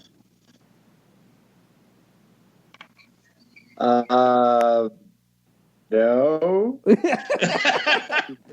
That's probably the correct answer. Are there people who do? No, nobody does. I just wanted to see where you were at in that line. In fact, I think we dropped some F-bombs on him. So, But earlier this evening, I saw there was a commercial for The War with Grandpa. I didn't see the beginning, but at the end, they were like showing people like talking about the movie, you know, trying to get people to come see the movie. Mm-hmm. And pretty much they're advertising, come see The War with Grandpa so you can go to the cinema again. It's nice to get out. Well, They didn't say under- anything about how good the film was, just how nice it is to try to be close to normal again by going out to the movie. The War under with user Grandpa. reviews, Come risk your life. under user reviews, 5 out of 10 stars. It's watchable. Hey, you can't say that about a lot of movies. It's watchable. Top billed cast. You got Uma Thurman, Rob Riggle, Cheech Marin, Jane Seymour, Christopher Walken, and a bunch of kids no one's ever heard of. Come see The War with Grandpa so your grandpa doesn't have to and die. Save your grandpa. Come to the theaters. What else? Let's wrap this sucker up. And we've got Aggie. Ag. No, it's not a Aggie. movie about Kathy. My bad. Aggie, we got another documentary, an exploration of the nexus of art, race, and justice through the story of art collector Agnes Gund, who sold Roy Lichtenstein's painting masterpiece in 2017 for $165 million to start the Art for Justice Fund to end mass incarceration. Oh. Okay. Scab, which one of these films do you think you would go see first? The I don't Hocus Pocus. Bra. Hocus Pocus. That's not an option. So you're I'd go with the bra. Further back with it. It- Probably the The documentary. Bras have been nominated for things. he's picking Prey. Yeah, nominated. So you're picking Prey. Or Aggie. Prayer or Aggie, there's 2 documentaries. So you don't want to watch a watchable film of The War with Grandpa, so you're going to take a chance on a better film. You're That- going to that- take a chance on a film that has not been reviewed as watchable. But it's probably been nominated for things. Right? True. Jeff, give me some top 5 music.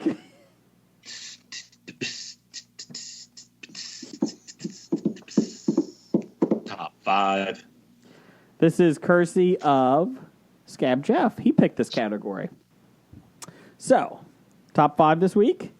Top 5 favorite animals in movies. So I have to argue because you originally said pets, and I didn't see the change. well, whose fault is Why that? did Whose fault is that, Yours? Jim? Well, Jim, Yours? you could still give a list of pets if you But some of those want. pets might not be animals. Are you talking about the GIMP? We'll let it slide, Jim. Time out real quick here. I'm looking at the audience ratings for The War with Grandpa. Jim got me intrigued by this. This is the first one I see by Kreese Dubin. At first, I thought this would be average. But I enjoy work by Robert De Niro, and I wasn't disappointed. oh, I haven't better wa- than does it again. average. That's watchable. Stevie Ree's Life. I haven't watched the film yet, but the trailer is awesome. 5 stars. What the hell is that? But the trailer wasn't even that good. Oh man, Let's I think see. it's safe to say that Bob's back. Was really from Stoen Nalani was really great to watch, especially with the whole family. There are rare movies these days that the whole family can enjoy. Sure. So I yeah, think we're being trolled. I enjoyed the trailer. 5 stars. Good for you. Let's see here. Okay, go ahead. Another one. Walked out after the first hour. Would be good for a family with younger kids to watch. From Jess Harrison. I guess she did. If you stayed an hour, stick around another half an hour and see how it ends, idiot. Walked out after the first hour. It would be good for younger kids. Oh no! Why Why did you go? This film is geared towards people who have grandpas. So if you don't have any, maybe don't go. Sorry, I just saw this. I just saw that one, so there you go. Anyway, so top 5 favorite animals in movies. Scab Jeff, what is your number 5? Babe the pig. Oh, you did that on purpose. I totally did that on purpose. That was my number 1. Put it on And the I'm not even board. changing my list because Babe the Pig is the best animal in the history of movies. Babe Scab, the pig is a favorite animal in the history of movies. Scab. In the top, even. For that one, you can come back anytime you want. Way to take Jeff down. Well done. Now the question is, can you name one other animal from that movie? The name of one other animal. James Cromwell. That was not even the character's name. So What no. was the name of the pet dog? Indiana. We're named the dog Indiana. Brian, intern, what do you got for your number 5? Number 5, I have Mr. Jingles from The Green Mile. Oh, that's a good one.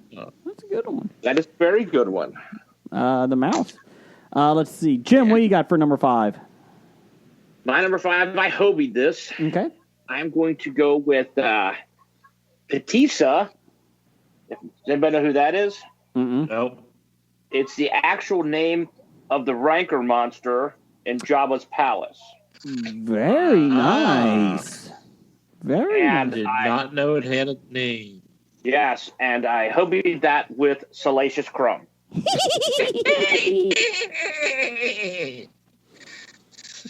That's a good one, Jim. I like that one.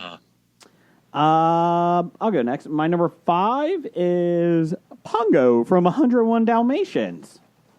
Really like The live action or No. animated? Cartoon, Jeff. Cartoon. Oh, the cartoon. Okay. Yes. Blake, what do you got? I got I didn't really put a list together, but I can make one up as we go. That sounds safe. So what's the category again? Top 5 Animals from movies. animals in Okay. movies. The mule that kicked field goals in that Disney movie. Francis. Yeah. Okay. Jeff, what's your number 5? My number 5 is Punxsutawney Phil from Groundhog Day. Very nice. Honorable mention. I like when he drives the car. That was the best part of the movie. Jeff, what's your number 4? My number 4 is the Killer Rabbit of Caerbannog. Monty Python, the Holy Grail. Yes. Number 1 for me. Got great bang. Is it behind the rabbit? It is the rabbit. Jeff, you put it on the board for me. My number 1. Put it on the board. So, there you go. Good job. Blake, what do you got for it? Number 4. All right, somebody else's. Pete's Dragon.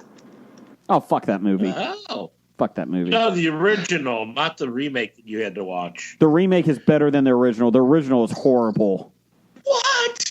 Fuck. Okay, you're right. It did suck. The remake is good. I will say that. The original, horrible. Hate that film. Okay, then he meant the remake, not the original. Okay, then that's So, better. Good job, there. Blake.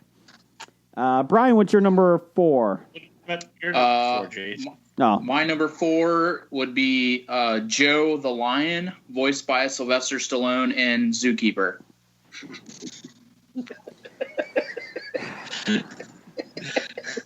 My number 4, I hobied it. It's all the cats that you would see in the lesbian films on Skinamax late at night.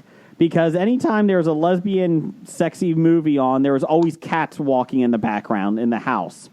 So, You I ever thought you notice were going that? to say beaver. So all the cats from the movie Cats. Okay. No. The cats that are in the background. Like you would see Do the you two. see their buttholes? No, would you shut up? This is classic. The two women would be going to town, and you would always see a cat in the background. It was, or before they would hook up, there was always a cat. So Mr. Mephistopheles. Who's looking for cats in the background? What are you focusing on? you're always looking for pussy. Pussy. Pussy. I still have no idea what she's talking about on this one. Watch Skinamax when I was growing Talk up. about the movie Cats. I watched a Kept lot of showing Skinamax in buttholes. my day. Shut up, Jim. Jim, what's your number 4? My number 4, I Hobie this. I am going to take some pets from some Christmas movies.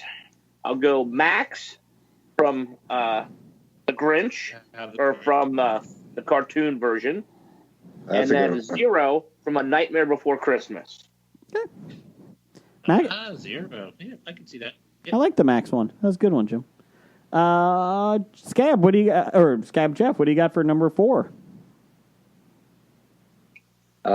Number 4, I have the giant man-eating rabbits from Night of the Lepus.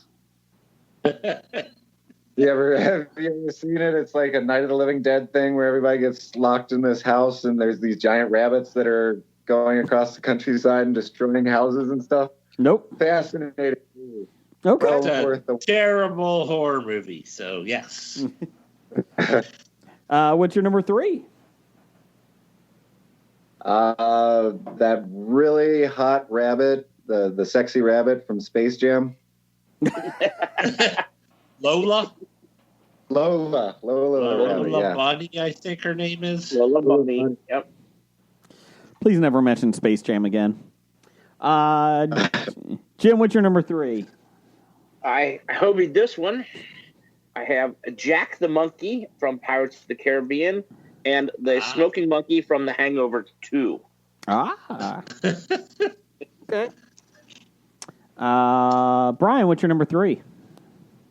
Number 3, I Hobie this one. I have Daisy, the dog from John Wick, and Dog from John Wick 2. I still want to see those films. I really do. I just haven't had a chance. You should. They're incredible. You know, Yeah, you should probably family movie night. I'm sorry, what's that? Brian, I said you should watch those on your next family movie night. I think my kids are still scarred from Goodfellas. It's fine. Brian, They've don't buy him the movies and give them to him because he'll never watch them. Shut it. No, I would Even never though buy he Jason. He said he would watch it if I bought him a movie. He still has not watched it. We watched the first half hour. Thanks. That doesn't count. Thanks, Brian. That were your He buddies. borrowed one 20 years ago, and I'm still waiting to get it back. Was it a book from Jeff, or what was that? No, you borrowed a movie, Dancer in the Dark, was it, with Bjork? Anyways, my number 3, keeping with the dog theme, is Bloodhound. It's Hubert from Best in Show. You ever think about put a hat and a little pipe in him? So, love that one. Blake, what's your number 3? The cat from That Darn Cat. Oh, that darn cat. You know what? I have to admit, I kind of like Blake's list. It's very enjoyable. Very well done. It's everything from before the 60s. Yep. Jeff, what's your number 3? Number 3, I've got Frankie Mouse and Benji Mouse from The Hitchhiker's Guide to the Galaxy. Okay. Not the Dolphins? No, the lab mice, they were the most intelligent creatures in the universe. Oh. They were doing experiments on us when we thought we were doing experiments on them. Gotcha. What's your number 2? My number 2 is Shithead, the dog from The Jerk. That dog should be called Lifesaver. No, That dog should be called Shithead. I don't need anyone except this dog. I don't need the dog. Brian, what's your number 2? My number 2 is Snake from Snakes on a Plane. Motherfucker, that's my number 2. You were supposed to go before him, Jason, but no. Oh. Any one particular snake, or you're tying them all together? I like the any of those motherfucking snakes on that motherfucking plane. I had the giant boa constrictor that had the guy in the stomach that goes out the plane when the plane starts breaking apart. And you just see the giant boa constrictor go out. Damn it, Brian! Damn it! Anyway, Blake, what's your number 2? Yeah, what's your number 2, Blake? Animal from the Muppet movie. Animal. Let's see. Jim, what's your number 2? My number 2 would be Lockheed from the New Mutants. In most of the movie, he's just a stuffed animal dragon until they get to the hand puppet. Yeah, Limbo. The hand puppet. They get to Limbo. Then he's a dragon. And to quote Maisie Williams, the best dragon she's ever worked with. Yes. Scab, what's your number 2? My number 2, you remember that scene in Eight-Legged Freaks where he jumps his motorbike in the sky and this spider's jumping at him and he swings his legs out and he kicks the spider away? Yep. That spider. Well done. That spider. Well done. Well done. Number 1 for you? I think this is the animal who died in the movie that got to me the most. Atreyu's horse from Neverending Story, where he's sunk in the swamps of sadness. That horse deserved to die. It was stupid. It was a stupid horse. Whoever said that of the world? Everybody loved that horse. I didn't. If you were 9 or younger when you saw the movie, if you were over 13, then no, you hated that horse. Hey, Jeff, I think I'm kind of getting the idea why I like Butcher so much. Damn it. Damn it. Jim, what's your number 1? My number 1, I Hobie this. Since they couldn't get sharks with lasers on their heads, I have some ill-tempered sea bass. That's good. And I have that Hobie with Mr. Bigglesworth. Okay. That's a good one. That's the one I forgot. I was making my list and I got distracted and forgot what it was. It was Mr. Bigglesworth. Yeah. Brian, what's your number 1? Number 1 for me would be Cuff and Link, the turtles from the Rocky saga. You're not the only one that put them out there. Oh, really? Yeah. It's very a listener threw that one out. Yeah. Oh, nice. That's very surprising. I didn't think anybody would get that.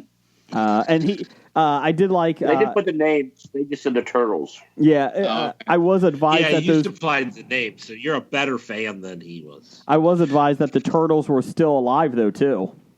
They are. They were back in Creed 1, I believe. Yep. Yeah. Same two turtles from the original Rocky. Same actors.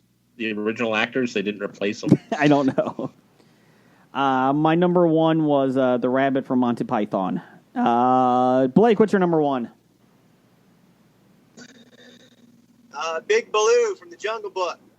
Because he's got the best song. The bare necessities. Bare necessities, the simple bare necessities. That's all I know. Jeff, what's your number 1? My number 1 was Babe. Oh, that's a shame. I tied it with Fly the dog and Ferdinand the duck Anyways, from the Babe the no. movie. Anybody had some real quick honorable mentions here? I do. Go ahead. I have Einstein, the dog from Back to the Future.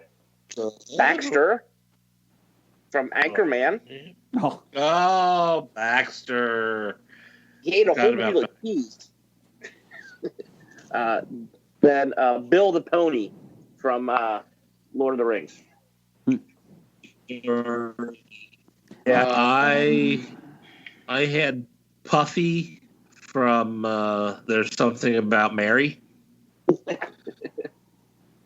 And Precious from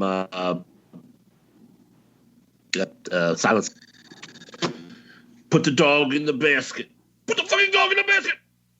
I had the whole aquarium in the dentist's office in Finding Nemo, that cartoon. Really liked it. I liked them better than anyone else in that show. I love the aquarium. And I had Simba from the Lion King cartoon. Lion King is my favorite Disney cartoon, but I thought, you know what? Too easy. I'll go something different. So. I avoided all animated movies and whatnot when I made my list. That's why I went with the honorable mentions for them. I thought I'll put them to the side. So, Brian, did you have anything? I had Butkus, the dog from Rocky, as well. And I had Hooch. Turner and Hooch. Turner and Hooch. Yep. And then I had Olaf from Frozen. We'll allow it. Was Scab Jeff, you got anything? I have Velociraptor from Jurassic Park and the snakes from Raiders of the Lost Ark. Oh, that's because I had. Why did it have to be snakes? Which snakes? The ones in the plane or the asps in the tomb? Yes. Oh, they already said snakes on a plane. I don't know. There were snakes in the plane when he hopped in at the beginning of Raiders. I was talking about the ones in the tomb. Okay, the asps, very dangerous. Thanks, Jim. We had listener feedback on this one. We had Steve from Everything I Love from Movies, Learn from Movies. He had Amy from Congo. Bad gorilla. Let's see here. David had, do the turtles from Rocky count? Yes, they do. They sure do, Dave. Let's see here. Jen Adams, the 18th best Buffy trivia player. She had Cujo, tied with Church from Pet Sematary. Let's see here. Socrates and Ben from Willard, the 1971 film. Gunshot victim Cat in Boondock Saints. Killer. Oh, nice. I did think that was a good one. I wanted to use it myself, but I couldn't take it away from him. Killer Rabbit from Monty Python and the Holy Grail. And Milo and Otis from the Adventures of Milo and Otis. So let's see here. The Dit Man asked if Scott Howard from Teen Wolf is considered an animal. We'll allow it. Wolves are animals. Doug, number one fan, had Patriosh, from the Dog of Flanders, worst movie ever. He had Animal from Muppet Treasure Island, Animal from Muppets Christmas Carol, Animal from Great Muppets Caper, and number one, Animal from the Muppet Movie. So, well done. Let's see here. Brian Auer had Hooch. Wait a minute, who picked Animal? Doug on 4 of the 5. Oh, he's a genius. Let's see. Brian had Ferrets from Beastmaster. I like that one. The Ferrets from Beastmaster. Blue from Jurassic World. Speaking my language, buddy. Toothless, the dragon from How to Train Your Dragon. Another nice job. And Hedwig from Harry Potter. I don't know who that is. Is that the owl? Yes. Okay. It's the owl. Stork. Oh, here we go. He had Seti Eels from Star Trek 2. The Klingon Monster Dogs from Star Trek 3. He hobied that with George and Gracie the Humpback Whales from Star Trek 4. Oh, no, that's number 3, sorry. Number 2, the horses Kirk and Picard rode in Star Trek: Generations. And number 1, Chewbacca. What? Chewbacca's not an animal. Are you sure? Sure. Doctor number 1 says, how can you count Chewbacca? If that's the case, my list is Kirk, Spock, Picard, Sulu, and Scotty. So there you go. So there we go. Thank you. Bad idea of the week. Number 1800. Actually, you know what? Number 17. Going to a rose garden when you have COVID. Don't do that. Don't do that. Bad idea. Bad idea. Or how about just leaving the freaking hospital with an infectious disease to spread it across to everybody you come in contact with? No science to that, Jeff. To drive around in a car. No science to that, Jeff. Can't prove that it's spread that way. I was going to say it was a good idea to tune into you guys to help my drive go by faster. But it feels like I've been driving for 6 hours now. I think it's time to reverse effect. Yeah. We do that. Yeah. Bad idea number 812. Listening to us to make the time go quicker. Anyways, before we get off the show here, 2 things. Thank you, Scab Jeff, for showing up. We appreciate it. Please don't let it be another 4 months, especially since you put Babe down. You can come out on any time. So, do you want to hawk your books real quick? What are the titles? Come on, give me some titles. Cincinnati Haunted Handbook, Nashville Haunted Handbook, Twin Cities Haunted Handbook, Chicago Haunted Handbook, Zombies, The True Story of the Titanic Disaster, and Cincinnati and Southwest Ohio Haunted Memories, or whatever they changed the stupid title to. And coming soon, Mammoth Cave, The Story of the Haunted Caves. I gotcha. It's a real page turner. What'd you say, Jeff? What'd you say, Scab? You didn't tell me any ghost stories. You just said people died there. I want. That's the tease. Came ghosts. It's a page Now you turn. have to go- That 1 page. Yep. Mammoth Cave. People died The here. There may be ghosts. Maybe not. The end. You know, Brian, I was going to say I missed you on the show. But anyway, so titles for the show. Let's see. I have Let the Man Talk. Are You a Chameleon? Let's see. I Feel Ashamed and Dirty. Vote for Yourself. That's good advice. It's been nominated for things. And Why I Like the Butcher. So there you go. Jeff, you got anything? I had the Hobie Bounce, and then they became ghosts. Not personally, but virtually. It's been nominated for things. It's watchable. And the trailer is awesome. 5 stars. Brian? Oh, sorry, Jim. Sorry, go ahead, Jim. I had it's nominated for things. It's watchable. You can't read anyway. The Jack Bauer of Dungeons and Dragons, and God, I'm awful. Brian? Let's see. I also had the Jack Bauer of D&D. That's Why I Have 2 Eyes. Bourbon and toilet paper. Brain impediment. We've done that one before. Yes. Part 2. The remix. Part 2. And Josh Gad Has No Butthole. Oh, he doesn't. Did you know that, Scab? Josh Gad has no butthole? Is that... No, I didn't. Just Google it.